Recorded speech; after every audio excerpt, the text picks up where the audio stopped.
Hello नमस्ते आदाब सत श्री अकाल। मैं श्रेखा सिंह एक बार फिर से आप सबका वेलकम करती हूँ। जो है मैजिकल टैरो 11 में काफी दिन बाद वीडियो बना रही हूँ। जो फर्स्ट टाइम चैनल पर आए हैं उनका बहुत सारा वेलकम है और जो मेरे रेगुलर व्यूअर हैं उनका डबल हार्ट से वेलकम है। आज की जो वीडियो है बहुत रेवोल्यूशनरी वीडियो होने वाली है और बहुत ज्यादा द मोस्ट इंपॉर्टेंट टॉपिक पे बनने वाली है। और हमारा आज का टॉपिक है फ्रीक्वेंसी। ये जो आप बार बार मुझसे पूछते हो ना, मैम रीयूनियन कब होगा, मैम बताइए ना हम कौन सी स्टेज में हैं, मैम क्या चल रहा है हमारे पर्सन की लाइफ में, तो आज इन सारे सवालों के जवाब ऐसे आपको मिल जाएंगे कि आप खुद से इंटरप्रेट कर पाओगे, आप खुद से पता लगा पाओगे कि आप कहाँ लाई कर रहे हो, तो आपके पर्सन कहाँ लाई कर रहे हैं, क्या आपको चाहिए और क्या आपको मिलेगा और कैसे मिलेगा। आपने सुना है ना, जैसा इनपुट डालेंगे वैसा ही आपको आउटपुट मिलेगा। आज तक आपने जो इनपुट अपनी लाइफ में डाला है वैसा ही आपको आउटपुट मिल रहा है। जैसा हमारे शास्त्रों में लिखा है कि जैसा बीज बोओगे वैसा फल पाओगे, है ना। तो उसका मतलब ये होता है कि जैसा इनपुट वैसा आउटपुट। तो आउटपुट चेंज करना चाहते हो, रिजल्ट चेंज करना चाहते हो, तो इनपुट भी तो चेंज करना पड़ेगा। तो आज मैं आपको वही बताने जा रही हूँ कि आपको करना क्या है। आज की जो वीडियो है, जो आज का टॉपिक है, वो होने वाला है फ्रीक्वेंसी पे। पहली बार चैनल पर आए हैं तो दिल से वेलकम है, बार बार आ रहे हैं, रेगुलर व्यूअर है तो डबल हार्ट से वेलकम है। और ये वीडियो ना सिर्फ खुद देखें बल्कि अपनों के साथ शेयर भी करें जिन्हें आप चाहते हो कि वो भी अपनी लाइफ में ग्रो करें। वेल, स्टार्ट करते हैं। हमारा जो ह्यूमन बॉडी है, एक्चुअली में ये कोई एक बॉडी तो है नहीं, मैं बहुत बार बता चुकी हूँ। ये हमारे बहुत सारे शरीर हैं, लेयर के ऊपर लेयर के ऊपर लेयर लगी हैं। मोटे मोटे तौर पे मैं बता देती हूँ कि ये 3 टाइप का शरीर है, जिसके अंदर और शरीर भी होते हैं। पहला ये स्थूल शरीर जो आपको दिखाई देता है, जो भी आपको दिखाई दे रहा है, मेरे हाथ, मेरा फेस, मेरी गर्दन, ये सब, ये जो दिख रहा है ये स्थूल शरीर है। दूसरा इसके अंदर जो होता है वो होता है सूक्ष्म शरीर, जो आपकी भावनाएं, आपके विचार, आपकी सोच, आपके गुण, आपके अवगुण, वो सारा कुछ, वो है सूक्ष्म शरीर, ठीक है, लाइट बॉडी। और एक शरीर जो इसके अंदर और रहता है, यानी कि हमारी सोल, आत्मा, करंट, जिससे ये सारी चीजें चलती हैं, जिससे हमारा सूक्ष्म शरीर भी चलता है और कोऑर्डिनेशन से ये स्थूल शरीर भी चलता है। तो मोटे तौर पे हम इसको 3 शरीर अभी मान के मैं आपको बता रही हूँ। बाकी इनके अंदर भी बहुत सारी हमारी बॉडी होती है। तो ये 3 शरीर जो होते हैं वो फ्रीक्वेंसी पे काम करते हैं। यानी कि आपका जो अंदर का करंट है, जो आपके अंदर एक करंट है ना, उस करंट में एक इंटेलिजेंस भी है जिसको हम चेतना कहते हैं। जब आपके अंदर मस्कुलिन एनर्जी जागृत होती है, उसको मैं शिव कहती हूँ। जब आपके अंदर फेमिनिन एनर्जी जागृत होती है, जो शक्ति होती है प्योर ऊर्जा, उसको ना दिशा पता है और ना वो सिर्फ एनर्जी है, उसको आप कहीं भी डाइल्यूट कर सकते हो। तभी तो आप मारे मारे फिरते हो। जिनमें फेमिनिन एनर्जी होती है वो अपने पर्सन के लिए मारे मारे फिरते हैं, क्योंकि वो एक एनर्जी है, उसको बस एक ही दिशा पता है। अब अगर उसी दिशा को मोड़कर इनर वर्क की तरफ लगा दिया जाए या दूसरी पॉजिटिव चीजों की तरफ, विधायक चीजों की तरफ लगा दी जाए, तो वो कुछ बहुत अच्छा, कुछ विधायक कर सकती है, कुछ पॉजिटिव कर सकती है, कुछ क्रिएटिव कर सकती है। तो इसी एनर्जी को हमें सही डायरेक्शन देनी होती है। और सही डायरेक्शन कौन देते हैं? शिव, यानी कि चेतना, ठीक है। तो इंटेलिजेंस और ऊर्जा जब ये दोनों मिलती है तो चेतना कहलाती हैं। चेतना की पराकाष्ठा हो जाती है जब ये दोनों मिल जाती हैं और वहां से कुछ ना कुछ नया जन्म लेता है।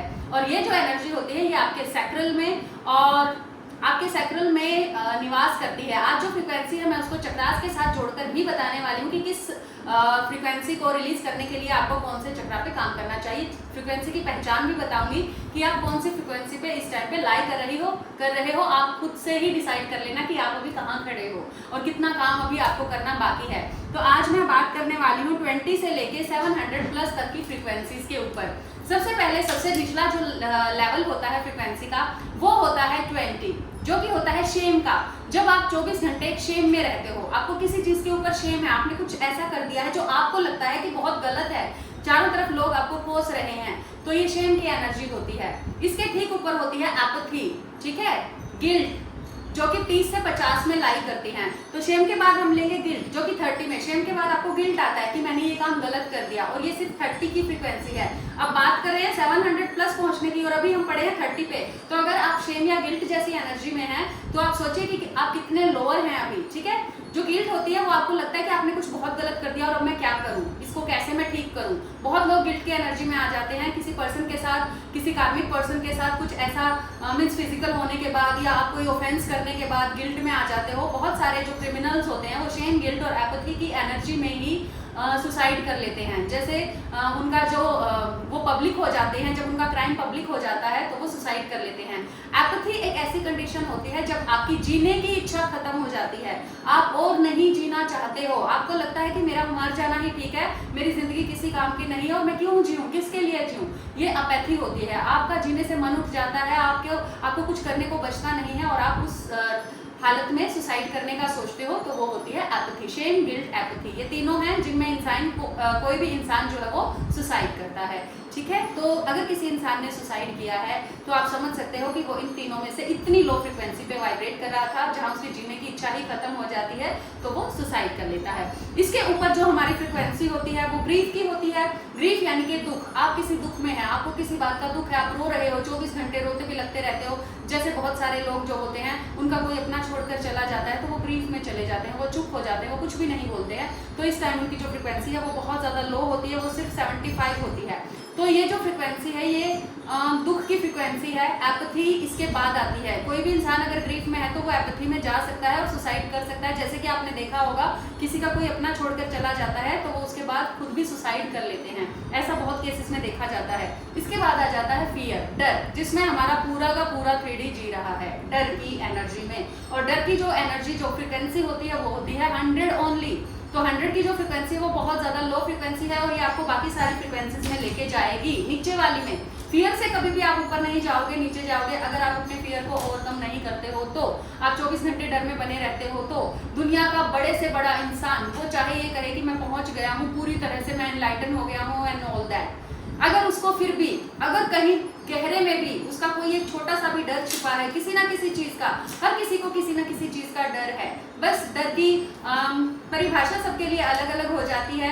सबके डर की जो मीन्स क्राइटेरिया चेंज हो जाता है सबका। किसी को खाने का डर है, खाना मिलेगा कि नहीं मिलेगा, किसी को अच्छे कपड़ों का है, मीन्स ये पर्सन मिलेगा कि नहीं मिलेगा, ये भी एक डर ही है।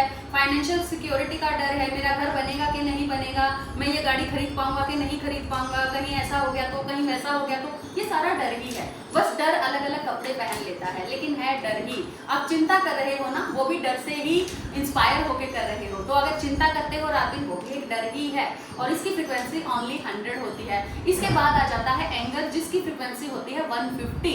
तो अगर आपको गुस्सा बहुत ज्यादा आ रहा है और आप रात दिन गुस्से में रहते हो, ये एक्चुअली में मैं रिवेंज की फ्रिक्वेंसी भी कह सकती हूँ। जब एक इंसान पूरी तरह से रिवेंज में होता है, आप बदला लेना चाहते हो, कि बहुत सारे लोग आप में से भी ऐसे मिलते हैं, मैम मुझे उस पर्सन से बदला लेना है, मुझे बस उसको उसके घुटनों पे लाना है, ये बदले की भावना है। तो यहाँ पे आपकी जो एनर्जी है वो है 150। आप किसी से भी बदला लेना चाहते हो, आप किसी के लिए भी गुस्सा हो, तो आपकी जो एनर्जी होती है वो वहाँ पे ओनली 150 ही आपकी होती है।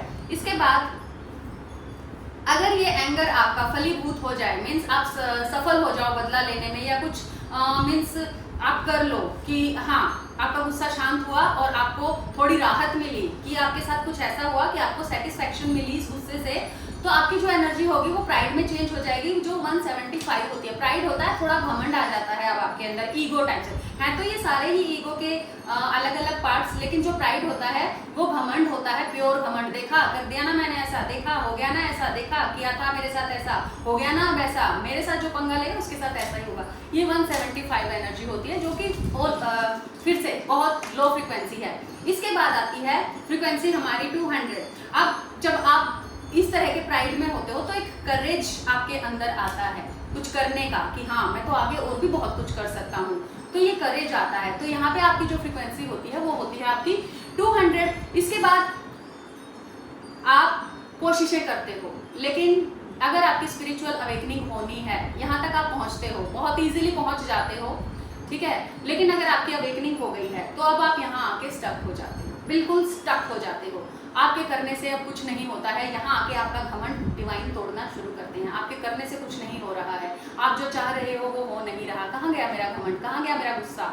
आपको बस अब इरिटेशन होती है, अब आपको समझ नहीं आता कि मैं क्या करूं। अब ये सारे लोअर इमोशन में गोते खाना शुरू कर देते हो आप। प्राइड से लेकर के शेम गिल्ट में आप डोलने लग जाते हो, आप इन्हीं में घूमने लग जाते हो। आप इसी को कहते हैं आपका डार्क नाइट ऑफ सोल। आप यहाँ पे घूम रहे होते हो, कभी डर में जा रहे होते हो, कभी शेम में जा रहे होते हो, कभी गिल्ट में जा रहे होते हो, कभी गुस्सा आ रहा है आपको, कभी प्राइड आ रहा है, कभी कुछ कभी कुछ। तो इन्हीं फ्रिक्वेंसीज में आप लाइक करते रहते हो अपने डार्क नाइट ऑफ सोल के दौरान। कभी ग्रीफ आ रहा है, ये सारी चीज़ें आपकी चलती चलती चलती रहती हैं। फिर इसके बाद एक टाइम ऐसा आता है आप थक जाते हो, आप न्यूट्रल हो जाते हो, आप बिल्कुल न्यूट्रलिटी में आ जाते हो कि कुछ हो तो रहा ही नहीं है मेरे करने से, तो क्यों मैं हाथ पैर मार रहा हूँ, आप छोड़ देते हो, आप डिवाइन को सरेंडर कर देते हो। कोई मेरे जैसा मिल जाता है, वो कह देता है छोड़ दो मेरे भाई, क्या है आपने इतना करके तो देख लिया, नहीं हुआ ना तो अब छोड़ दो, और आप सरेंडर कर देते हो, आप न्यूट्रलिटी में आ जाते हो। जब आप न्यूट्रलिटी में आ जाते हो तो आपकी जो फ्रिक्वेंसी होती है वो 250 होती है। अब यहाँ से आप जब न्यूट्रल हो जाते हो तो कुछ करने का मन करने लगता है धीरे धीरे कि अब मैं कुछ करूं, कुछ अच्छा करूं। आप डिवाइन को सरेंडर करते हो और अब डिवाइन आपके ऊपर काम शुरू करते हैं। जब डिवाइन आपके ऊपर काम शुरू करते हैं तो आपका अंदर से कुछ करने का मन होता है कि मैम मैं क्या करूं जिससे सब अच्छा हो जाए।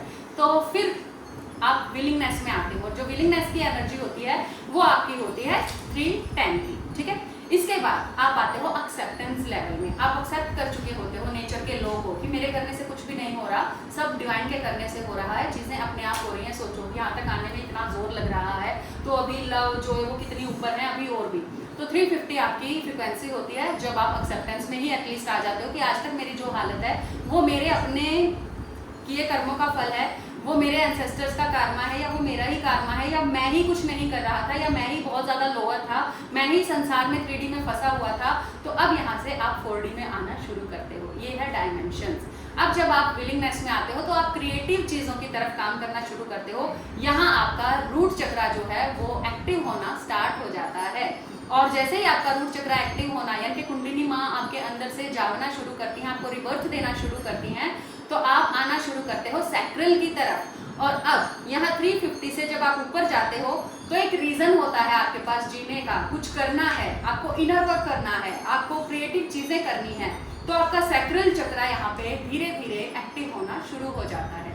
जब आप एक्सेप्टेंस में आते हो तो आपका रूट चक्रा एक्टिव हो रहा है, एक्चुअल में मैं ये कहूँगी। और जब आप कुछ क्रिएटिव करने का, आपके दिमाग में क्रिएटिव आइडियाज जब आने शुरू हो जाते हैं, आप रेडी हो जाते हो कि हाँ अब तो मुझे कुछ करना है, तो वहाँ से आपका जो है रीजन स्टार्ट होता है कि अब जीने का एक रीजन है कि मुझे कुछ करना है। यहाँ आपका सैक्रल चक्रा जो है वो एक्टिवेट हो रहा है।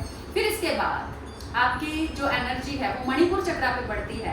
और मणिपुर चक्रा पे जब आपकी एनर्जी बढ़ती है तो उस क्रिएटिविटी के साथ आपकी मणिपुर की ऊर्जा मिलकर कुछ क्रिएट करना शुरू करती है। वैसे सैक्रल पे लोग बच्चे ही पैदा करते हैं ज़्यादातर, क्योंकि ह्यूमन को और कुछ क्रिएटिविटी दिखती नहीं है तो आबादी बढ़ा देते हैं बस धरती की, और कुछ नहीं है। लेकिन जब आपका मणिपुर चक्रा आपके सैक्रल के साथ मिलता है तो कुछ अच्छी चीज़ें क्रिएट होना शुरू होती हैं। आप अपने सोल पर्पस की तरफ तब बढ़ते हो और आप बढ़ते हो हार्ट की तरफ, और आपका हार्ट चक्रा ओपन होना स्टार्ट हो जाता है, एक्टिव होना स्टार्ट हो जाता है। और जब आपका हार्ट चक्रा एक्टिव होता है तो आपकी फ्रिक्वेंसी होती है 500, जो कि बहुत अच्छी फ्रिक्वेंसी है। आप लव में रहते हो, आपको सब अच्छे लगते हैं, आपको पेड़ पौधे, पशु पक्षी, आपको नेचर में रहना अच्छा लगने लग जाता है, आपको बिना किसी रीज़न के सब अच्छा लगता है, आप सबसे प्यार कर पाते हो, आप सबको एक ही नज़र से देख पाते हो कि मुझ में और सामने वाले में कोई फ़र्क नहीं है। आप सामने वाले के जूते में अपना पैर रख के देख पाते हो, यानी कि सामने वाले के हालात अब आप समझना शुरू कर देते हो कि उन्होंने किन हालातों में ऐसा किया होगा, या वो किस स्टेज में चल रहा है, या उसके साथ क्या चीज़ें हो रही हैं। यहाँ तक आते आते आपका हार्ट चक्रा एक्टिव हो जाता है। और जब आपका हार्ट चक्रा एक्टिव हो जाता है तो आप जॉय में रहना स्टार्ट करते हो, आपको खुशी मिलनी स्टार्ट हो जाती है, आपके अंदर से एक खुशी आ रही होती है जिसका कोई रीज़न नहीं होता। आप पहली बार बिना किसी रीज़न के खुश होते हो, जैसे आप अपने बचपन में रहा करते थे। कभी कभी, हमेशा तो नहीं, कभी कभी, क्योंकि सोसाइटी थी आसपास, हमें ट्रिगर मिलते रहते थे, वो सारी चीज़ें होती रहती थी। तो कभी कभी आप बचपन में बिना किसी रीज़न के खुश होते थे, वो आप अब बिना किसी रीज़न के हमेशा खुश रहना स्टार्ट कर देते हैं। फिर इसके बाद आपकी आती है जॉय के बाद आप धीरे धीरे बढ़ते हो पीस की तरफ। आप पीस में रहना शुरू कर देते हो। आपको बहुत सारे जो ट्रिगर हैं वो अब ज़्यादा नुकसान नहीं करते हैं, मीन्स आप ट्रिगर होना बंद हो जाते हो। आपका जो रिमोट है वो आपके ही हाथ में होता है, आप खुश ही रहते हो। कोई पर्सन आपको गुस्सा दिलाने की कोशिश करता है तो आप उसका गुस्सा उसी पे छोड़ देते हो, आप नहीं लेते हो उसको, और आप समझ पाते हो कि बेचारा कितने लो इमोशन से वाइब्रेट कर रहा है, तो और क्या ही देगा मुझे डिवाइन। आप इसको थोड़ी सी सद्बुद्धि दें, आप इसको पीस दें, आप उसको पीस दोगे, ठीक है। आप पीस दोगे, ये वाला पीस दोगे नहीं, आप उसको शांति दोगे, आप उसको शांति की वाइब्रेशन सेंड करोगे। तो ये होगा जब आप पीस में होगे। और पीस की जो फ्रीक्वेंसी होती है वो बहुत ज़्यादा हाई होती है, 600 होती है पीस की फ्रीक्वेंसी। आप जब अपने आप में कंप्लीट फील करना शुरू कर देते हो, आपको हर समय खुशी का एहसास होता है, आप बिल्कुल शांत रहते हो, आपकी सारी डिज़ायर खत्म हो चुकी होती है, आपको कुछ भी नहीं चाहिए होता है, सब मिला जुला के आपको लगता है जो हो रहा है एक रीज़न से हो रहा है, और जो मुझे मिला है आप बस खुश हो, मिल गया तो खुश, नहीं मिला तो खुश। आप छोटी छोटी बातों पे एक्साइटेड तो रहते हो, पर बड़ी से बड़ी चीज़ों पे आप हिल नहीं जाते हो। आप नॉर्मल बने रहते हो, कोई अपना भी छोड़ के चला जाता है तो आप स्टेबल रहते हो, थोड़ी देर के लिए होता है लेकिन फिर आप बिल्कुल नॉर्मल हो जाते हो, ठीक है। तो यहाँ आके आप हो जाते हो एनलाइटन, आपको पता चल जाता है नेचर कैसे काम कर रही है, मुझसे सामने वाला अलग नहीं है, इस दुनिया में बैठा किसी दूर कोने में बैठा इंसान भी मुझे इफेक्ट करता है। इनफैक्ट पूरा प्लानिटरी सिस्टम, पूरा यूनिवर्स, अगर एक जगह कोई पत्ता भी हिलता है तो वो हम सबको इफेक्ट करता है। ये आपको दिखाई देना शुरू हो जाता है, ये आपको समझ आना शुरू हो जाता है। और इसके बाद एक स्टेट आती है बियॉन्ड एनलाइटनमेंट, उसमें आप किसी भी फ्रिक्वेंसी में वाइब्रेट कर सकते हो। ये जुड़ा है आपके क्राउन चक्रा से। जब आप पीस में आते हो यानी कि विशुद्धि चक्रा पे आते हो, यहाँ से और आज्ञा चक्रा के बीच में जब आपका आज्ञा चक्रा एक्टिव होता है तो आप पीस में होते हो, और जब आप जॉय में होते हो तो आपका आज्ञा चक्रा आपका थ्रोट चक्रा एक्टिव हो चुका होता है, और बहुत सारी दूसरे रैलम की चीजें आपसे जुड़ना स्टार्ट कर चुकी होती हैं, और आप थर्ड आई चक्रा पे आपकी जो एनर्जी है वो बढ़ चुकी होती है। और जैसे ही आपका थर्ड आई चक्रा एक्टिव होता है आप पूरा का पूरा पीस में रहना स्टार्ट कर देते हो। और जब आपका क्राउन चक्रा बिल्कुल एक्टिव हो जाता है, बैलेंस तो हम सबका होता है, जब ये एक्टिव हो जाता है तो आप शहंशाह हो जाते हो खुद के, किसी और पे मालिक नहीं बनना अब आपको, अब आप अपनी मर्जी के अपने आप में शहंशाह होते हो। सबको आपसे हीलिंग मिलनी स्टार्ट हो जाती है, सब आपके पास आना चाहते हैं सॉल्यूशन के लिए, सबको आप अच्छे लगने शुरू हो जाते हो, सब बस आपको देखते हैं और खुश हो जाते हैं, और आधी तो आपको देख के ही उनकी टेंशन भाग जाती है। तो ये हो जाता है आपके एनलाइटनमेंट होने पे, मीन्स आपका क्राउन चक्रा कंप्लीट एक्टिव होने पे। और इन चक्रा के अलावा भी हमारी बॉडी में 124 चक्रास होते हैं, वो भी इनके साथ साथ ही एक्टिव हो रहे होते हैं। और इस चक्रा के ऊपर एक होता है सोल स्टार चक्रा, जिससे आप यूनिवर्स के हायर डायमेंशन से जुड़े होते हो। जब वो एक्टिव हो जाता है तो आप सोर्स से कनेक्ट हो जाते हो, आपके पास हर सवाल का जवाब होता है फिर, और आप कंप्लीट होते हो। अब आप क्या भगवान शिव की तरह ध्यान में रहते हो, आपको ज्यादातर टाइम बस मजा आता है, आप बस शांत रहते हो, आपकी आंखें अपने आप बंद हो जाती हैं और आप जुड़ जाते हो सोर्स से, और क्या बोल रहे हो आपको खुद नहीं पता होता है, क्योंकि सोर्स आपके थ्रू बोलना शुरू कर देता है, आपकी गाइडेंस लोगों तक पहुंचनी शुरू हो जाती है, और लोगों को आपकी गाइडेंस आपका एक एक वर्ड लोगों को हिट करना स्टार्ट कर देता है। क्यों? क्योंकि वो सोर्स से आ रहा है, क्योंकि वो उनके ही उद्गम स्थल से आ रहा है, क्योंकि उनको पता है कि उनके तार वहाँ जुड़े हैं और वहीं से उनको वो गाइडेंस मिल रही है। तो आप बस आंखें बंद करके बोल रहे हो, ध्यान आपका वहाँ है, आपको खुद नहीं पता आपके मुंह से क्या वर्ड्स निकल रहे हैं, बट वो गाइडेंस लोगों तक पहुँचनी शुरू हो जाती है, और वो पहुँचती रहती है, और आपको आनंद आता रहता है, मजा आता रहता है, आप खोए रहते हो उस सोर्स में। जैसे आपने देखा है आदि योगी भगवान शिव को खोए हुए, तो आप शिव ही हो जाते हो, परम चेतना परम ऊर्जा के साथ, जो सारे एक्सपीरियंस लेके, जो सारे लेसन अपने लेके, और अब शांत होके बिल्कुल समाधि में बैठ गए हैं और सोर्स से कनेक्ट हो गए हैं। वो जो भी करते हैं दिल से करते हैं, हो रहा है अपने आप, करते कुछ भी नहीं है, सब होता चला जाता है, तो बस हो रहा है। तो यहाँ है ये फ्रिक्वेंसी कहाँ शेम से स्टार्ट होके ये कहाँ बियॉन्ड एनलाइटनमेंट तक जाती है। तो अब आप खुद डिसाइड कर लो कि कहाँ है मेरी फ्रिक्वेंसी चार्ट आपको दे दिया गया है वीडियो के स्टार्टिंग में ही। वीडियो पॉज करके आप एक पेपर पे इसको उतार सकते हो, या कहीं ऑनलाइन से भी लेके आप फ्रिक्वेंसी चार्ट को रख सकते हो अपने सामने, और देखते रह सकते हो कि आपकी अभी कौन सी फ्रिक्वेंसी चल रही है, कितना काम आप कर चुके हो, कितना काम आपको और करना है। इन फ्रिक्वेंसी से बाहर निकलने का सबसे अच्छा तरीका एक ही होता है, सबसे पहले आप एक्सेप्ट कर लो इस बात को कि यस, आज तक मेरी जो भी हालत है वो मेरी अपनी वजह से हुई है। पर्सनल रीडिंग भी ले सकते हो। पर्सनल रीडिंग के लिए आप स्क्रीन पे दिए नंबर पे 9992334051 पे आप व्हाट्सअप मैसेज करें, डायरेक्ट कॉल ना करा करें। डायरेक्ट कॉल का जवाब नहीं दिया जाएगा तो कोई फायदा नहीं है, आप व्हाट्सअप मैसेज भी करें, और आपको वहाँ पे मेरी असिस्टेंट पूरी इन्फॉर्मेशन दे देगी। आप वो इन्फॉर्मेशन ले और अपनी लाइफ को चेंज करें, आप एकदम से चुटकी बजाते अपनी स्टक सिचुएशन से बाहर आ जाएंगे। मुझे इतना ध्यान से सुनने के लिए thank you very much. I hope मेरी बात आपको अच्छी लगी होंगी और आप उनके बारे में सोचेंगे तो जरूर। Love you, bless you.